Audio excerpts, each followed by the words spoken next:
পেট ফুলে ঢোল হয়ে আছে, বুক জ্বলছে আর টক ঢেকুর উঠছে?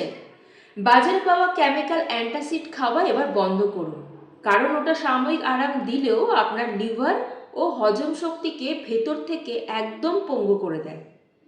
আজ আপনাদের আয়ুর্বেদের এমন এক গোপন সিক্রেট বলবো যা মাত্র 2 মিনিটে আপনার পেটের আগুন শান্ত করবে। আমরা ভাবি শুধু তেল মশলা খেলেই বদহজম হয়, কিন্তু আয়ুর্বেদ শাস্ত্র বলে যখন আমাদের পেটের জঠরাগ্নি অর্থাৎ ডাইজেস্টিভ ফায়ার দুর্বল হয়ে যায়, তখনই খাবার পেটে গিয়ে হজম হওয়ার বদলে পচতে শুরু করে। আর এই পচা খাবার থেকেই তৈরি হয় মারাত্মক গ্যাস, অ্যাসিডিটি আর কোষ্ঠকাঠিন্য। তাহলে উপায়? আপনার রান্নাঘরে থাকা এই 3টে জিনিস আজ থেকেই ব্যবহার শুরু করুন। নাম্বার 1, খাবার খাওয়ার ঠিক 15 মিনিট আগে এক টুকরো কাঁচা আদার ওপর সামান্য লেবুর রস আর বিট লবণ মাখিয়ে চিবিয়ে খেয়ে নিন।